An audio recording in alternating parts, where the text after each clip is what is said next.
Assalamualaikum warahmatullahi wabarakatuh. Usapang hijab po tayo ngayon. Wala pong duda na ang paghihijab ng isang muslima ay isang obligatoryong gawain. At ito po ay sinabi ng Allah subhanahu wa ta'ala sa Quran, sa Surah An-Nur, ayah 31, at sa Surah Ahzab, ayah 59. Ang problema po, maraming kasinungalingan ang kumakalat sa mundo ngayon. At ginagamit ito ni Shaitan upang malinlang ang maraming Muslim kahit na yung mga nagpa-practice.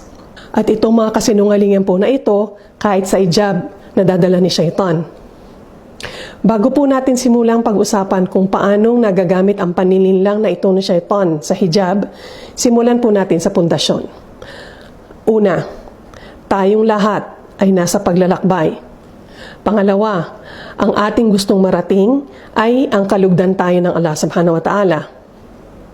Pangatlo, ang ating pagsunod at pagtalima sa mga kautusan ng Allah subhanahu wa ta'ala ang ating gasolina sa ating paglalakbay.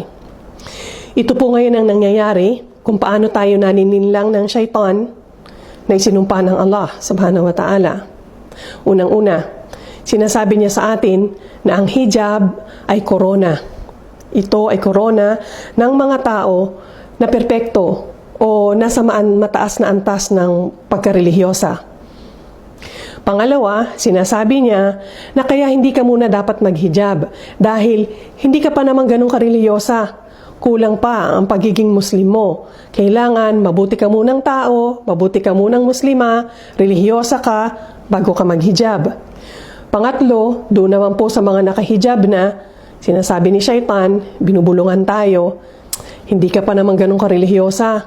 Wala ka pa sa ganung antas. Tanggalin mo na lang muna yung hijab mo. Ibalik mo na lang pag super religyosa ka na.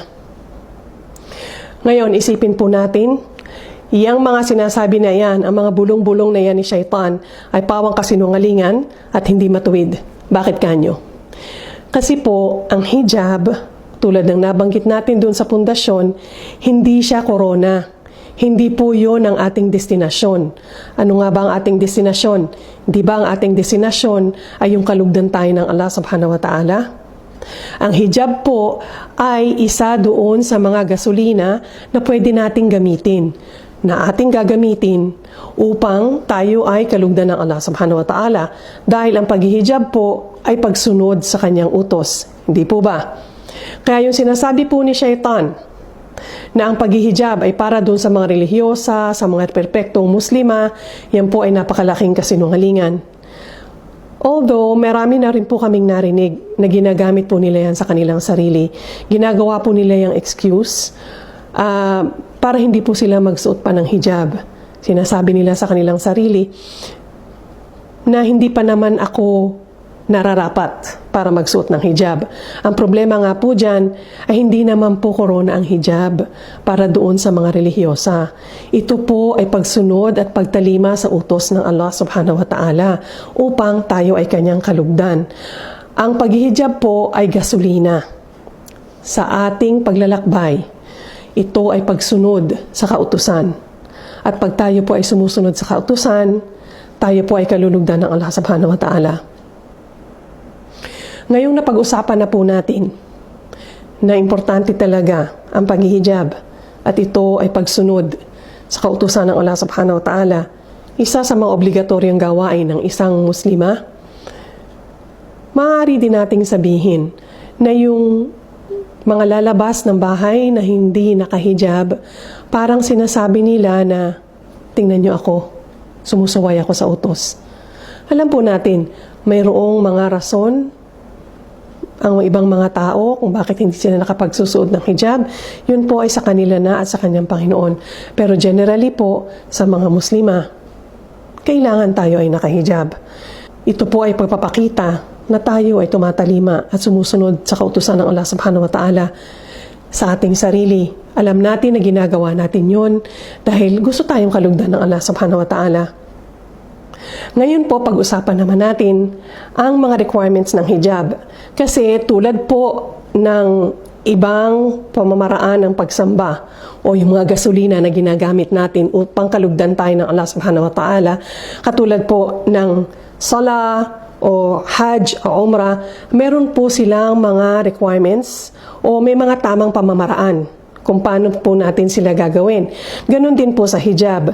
Gusto na rin lang naman natin na sumunod kay Allah subhanahu wa ta'ala, gawin na rin po natin ang tamang pamamaraan ng hijab. So meron din po siyang mga requirements. Ano po?